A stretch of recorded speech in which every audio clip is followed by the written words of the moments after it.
बाप ने कहा मेरी बेटी पर मुझे नाज है, बहन।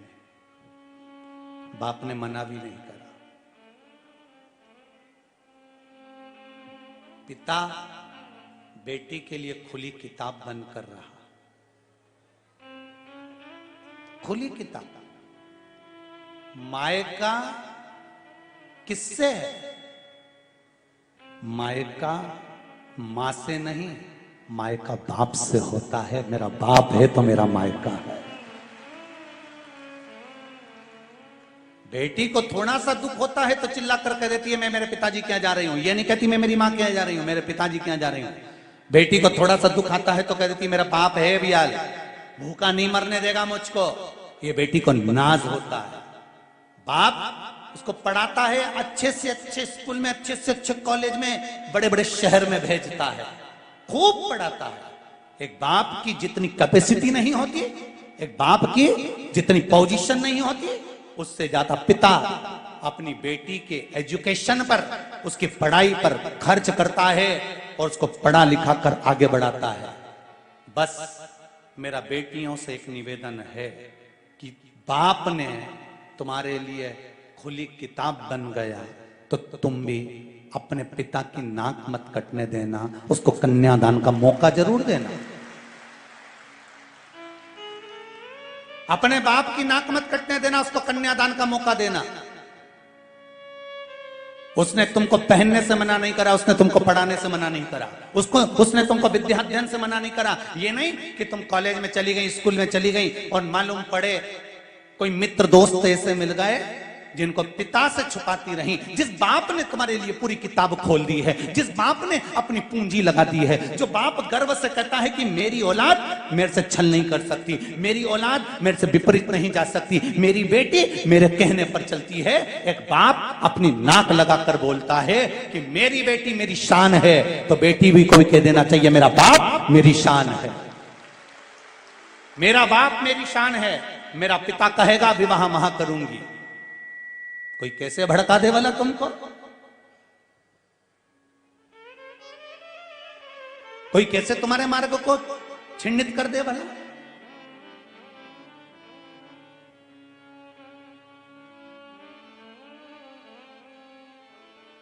जिसके घर में बेटी का जन्म होता है, मेरी बहनें बैठी हैं, आस्था चैनल पर जितनी माताएं सुन रही हैं, जितने पुरुष वर्ग सुन रहे हैं, जितने फेसबुक और यूट्यूब पर कथा सुनने वाले हैं, उनको भी नमन कर कर कहूंगा। जितनी माताएं यहां बैठकर कथा सुन रही हैं उनको भी कहूंगा, जिस माँ बाप के घर में बेटी का जन्म होता है,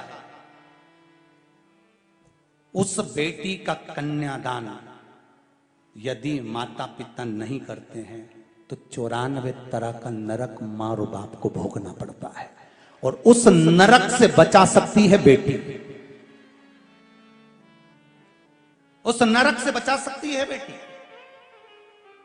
बेटी कह दे आपकी और हमारी मित्रता है, आप हमारे दोस्त हो, फ्रेंड हो, हमारे दोस्त बनकर रही है, पर विवाह का निर्णय तो मेरा पिता ही रहेगा और मेरी मां की गोद में बैठ खेली हूं, मेरी मां ही निर्णय करेगी कि मुझे शादी कहां करना है। मेरे जीवन का पहलू मेरे माता पिता निश्चित करेंगे। आज के जमाने में नया नया प्रलोभन देकर, खूब बॉडी शॉडी बनाकर, दूसरे धर्म के लोग भी आपको लुभाने का प्रयास करेंगे, पर हिम्मत आप में होना चाहिए कि डोल कैसे जाओ। हिम्मत आप में होना चाहिए कि कैसे डिग जाए भला।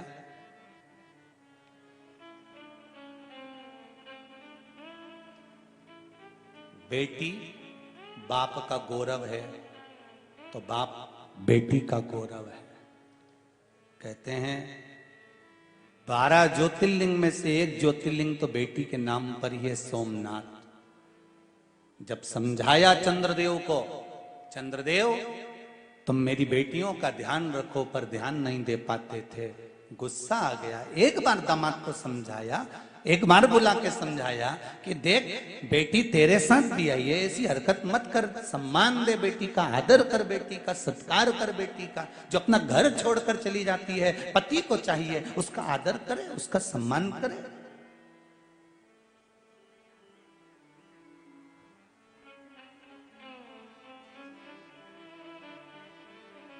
पर एक बात समझ में नहीं आती इन पतियों की कि इनकी बहन को जब तकलीफ होती है तो ये तलवार लेके बंदूक लेके अब भी निपटाऊं वो दामाद की, अब भी रुक जा तू, मैं जीजा के छोड़ूंगा नहीं। बहन के तकलीफ हुई तो ये तलवार और बंदूक लेके दौड़ पड़ते हैं, ये गालियां देना चालू कर देते हैं। और तुम्हारे ही घर में तुम्हारी पत्नी तुमसे दुखी है, वो कौन तलवार लेकर आए?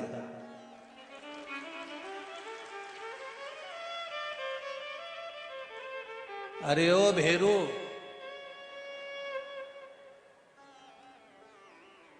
बिना सिंदूर का थोड़ी समझदारी लाई अपनी बुद्धि में। अपनी बहन को जब हम दूसरे के घर में दुखी नहीं देख सकते तो दूसरा व्यक्ति भी अपनी बहन को तुम्हारे घर में दुखी नहीं देख सकता।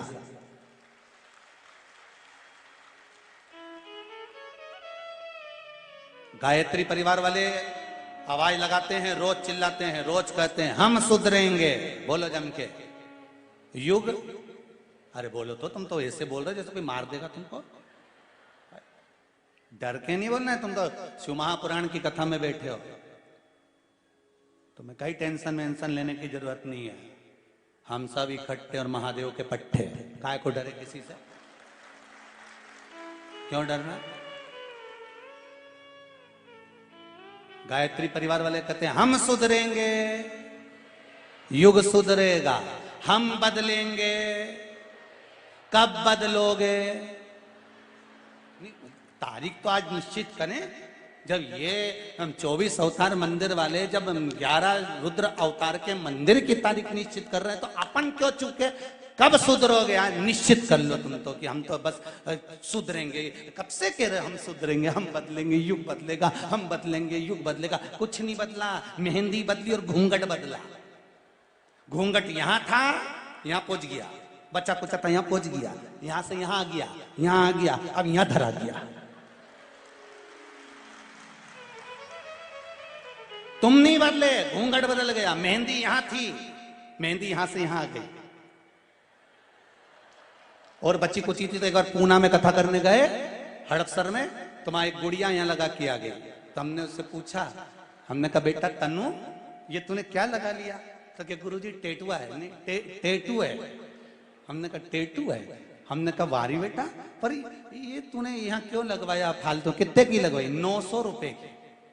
हमने कहा बताओ 900 रुपए का किसी गौ माता को चारा दे देती, 1 महीना खाती बापड़ी, कितनी खुश होती, तेरे को दुआ देती। फालतू का पैसा बर्बाद कर दिया ने, 900 रुपये का यहाँ टेटुआ बनवा के आ गई। ये तो फ्री में बन जाता। तो वो बोली गुरुजी फ्री में कैसे बनता? हमने कहा दीवार पे बना लेती, चिपक जाती। हमें कही फालतू का पैसा बर्बाद कर।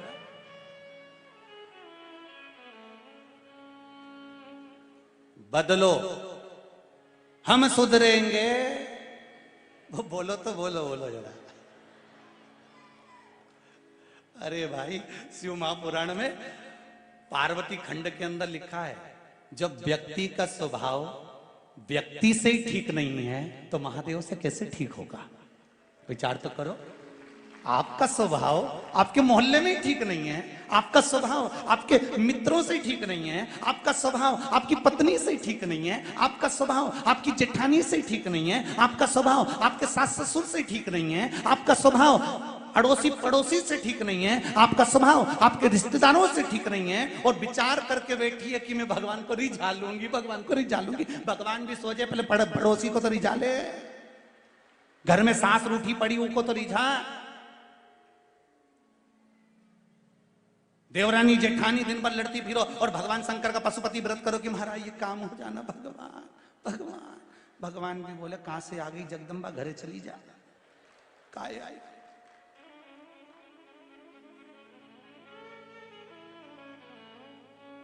अपने स्वभाव को थोड़ा सा बदलना है। कौन सी तारीख लिखूं कागज पे कि तुम आपसे बदलोगे? हम बदलेंगे, हम सुधरेंगे।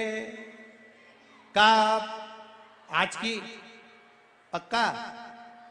पड़ोसन कितनी भी गाली दे अपने नहीं बोलना, बस चोटी कर लेना, पर बोलना नहीं अपने। हो बोलना।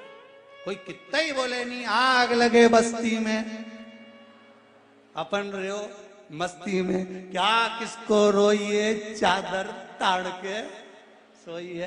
अपने कई करना साहब, बताओ ये ऐसा बोल रही, वो ऐसा बोल रहा, अपन तो बढ़िया जो जितना आड़ा टेढ़ा बोले नहीं उतनी तुम खजूर वाली चोटी करके ना बिंदी बिंदी लगई के ना तुम भगवान का मंदिर जाओ, ऊके और आग लगाओ, जलती रहे, आग लगे बस्ती में। अपन तो जाओ भगवान शिव का भजन करो, कीर्तन करो, नाम जाप करो, थोड़ा सा बदल लो बस, तुम्हें ज्यादा नहीं बदलना है, थोड़ा सा।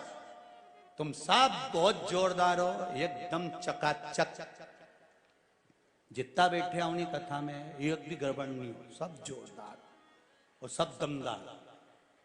दमदारी है तब तो तुम इतनी आगे खसक खसक के कुछ कुछ के बैठी नहीं, कहीं बैठ सको, तो तुम दमदार तो तुम हो और जोरदार भी हो, बस तुम्हें थोड़ा सा बदलना है। बदलना क्या है कि हम हमारे धर्म को, हम हमारी संस्कृति को, हम हमारे संस्कारों को, हम हमारी सभ्यता को आंच नहीं आने देंगे, इसको ऊपर तक लेकर जाएंगे, बस यही चाहिए।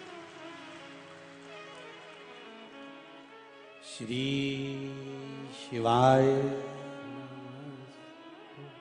शिव महापुराण में जब भी यह मंत्र आए अपने हृदय की बात शिव से जरूर कहिए। श्री शिवाय नमस्तुभ्यं, श्री शिवाय नमस्तुभ्यं, श्री शिवाय नमस्तुभ्यं। शिव से कहिए।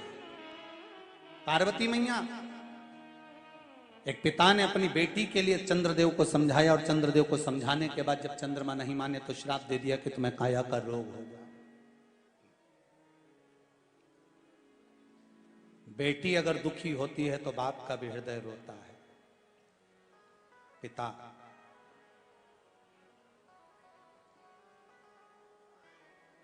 पिता देखो जरा, यशोदा जी के पिताजी, भगवान कृष्ण की मां यशोदा, यशोदा जी के पिताजी सुमुख जी और यशोदा जी की मां पाटिया। सुमुख और पाटला दोनों को मालूम पड़ा कि मेरी बेटी यशोदा जी के यहां संतान नहीं, तो सुमुख और पाटला जी ने नियम बनाया कि यमुना जी के घाट पर जाना है, यमुना जी की स्तुति करना है, यमुना जी से प्रार्थना करना है और बेटी के घर में संतान हो जाए ऐसी प्रार्थना करना, ऐसा निवेदन करना। सुमुख यशोदा जी के पिताजी, पाटला यशोदा जी की मां, दोनों ने विचार किया। समय आया, विनय करा गया, निवेदन करा गया, तब बेटी को दुखी देखकर मां और बाप भी दुखी थे कि इसके घर में संतान क्यों नहीं है, इसके घर में औलाद क्यों नहीं है। जब हमारे घर में कुछ सुख आता है ना तो सबसे पहले माता पिता सुखी हो जाते हैं। हमारे घर में कुछ अच्छा होता है तो घर के माता पिता प्रसन्न हो जाते हैं, प्रसन्नता होती है। अब आज पाटला देवी ने मन में विचार कर अपने पति से कहा, सुमुख जी से, स्वामी यशोदा जी के घर में संतान नहीं है, कुछ कृपा परमात्मा की हो जाए तो संतान हो जाए। सुमुख जी ने कहा, अगर शिव चाहेंगे, राम मेरे भगवान नारायण चाहेंगे तो होगी संतान। और बाप और मां दुखी थे, यमुना जी से विनती करी तो यमुना जी ने एक बार कहा सुमुख जी से, यशोदा जी के पिताजी से कहा, सुमुख जी तुम अपनी बेटी के घर संतान चाहते हो? हाँ। कभी तुमने ये नहीं कहा कि मेरे बेटे के घर संतान हो जाए? सुमुख जी कहते हैं, यमुना मैया जब मैं अपनी बेटी के घर के लिए कुछ मांगूंगा तो ये मुझे विश्वास है कि मेरे घर में तो खुद अपने आप संपदा बढ़कर चढ़कर चली आती है। खुद शिव महापुराण में पहले कहा है, 3 को देने से कभी नहीं घटता।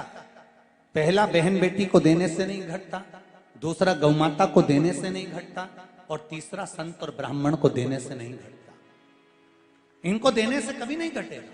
आपके घर में बहन बेटी आए, आप कुछ निकाल कर उनको दे रहे हो तो समझ लेना तुम्हारे सामने कोई काल आने वाला था, वो टल रहा है, इसलिए बहन बेटी अचानक तुम्हारी यहाँ आ गई, उसको निकाल कर कुछ दे दीजिए। गौ माता तुम्हारे दरवाजे पर आ जाए, एक बार तुमने रोटी दे दी, हो सकता है वो दूसरी बार भी आ सकती है, तीसरी बार भी आ सकती है, तो उसको भगाना नहीं है, आधा रोटी का टुकड़ा और दे दीजिए उसको, कुछ नहीं घटेगा। हो सकता है आज तुम्हारे यहाँ कोई काल आने वाला था, इसलिए गौ माता आकर खड़ी हो गई है। संत ब्राह्मण अचानक आपके दरवाजे पर आकर खड़े हो जाएं, आप उनसे निवेदन करो, संत ब्राह्मण को एक गिलास पानी पिला दो, कुछ बन सके तो मुख मीठा करा दो। संत ब्राह्मण अगर तुम्हारे दरवाजे पर पहुंचे हैं तो कुछ देने का प्रयास करना, इनको देने से कभी घटता नहीं है।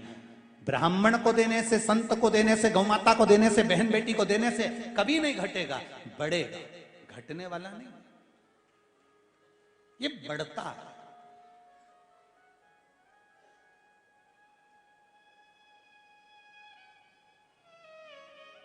महाराज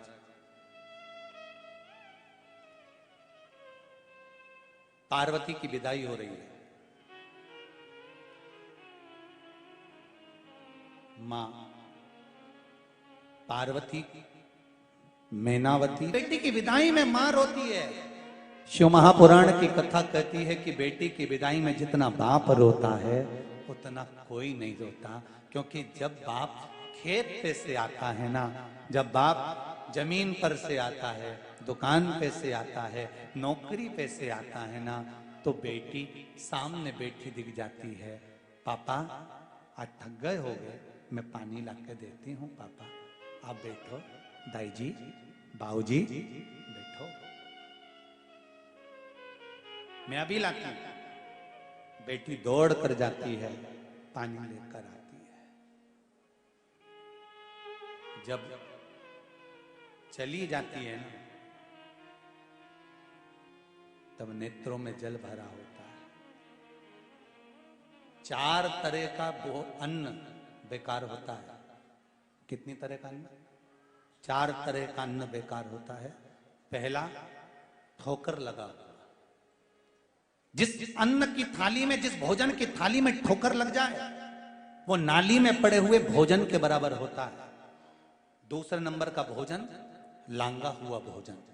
जिस भोजन को आप भोजन ग्रहण कर रहे हैं, उस थाली को अगर कोई लांग कर चले जाए तो वो भ्रष्टता के बराबर होता है, गंदगी के बराबर होता है। तीसरे नंबर का भोजन, जिस भोजन की थाली में बाल पड़ा हो, वो दरिद्रता प्रदान करता है, वो भोजन श्रेष्ठ नहीं होता। चौथे नंबर का भोजन, जिस भोजन की थाली में पति और पत्नी अगर एक ही थाली में भोजन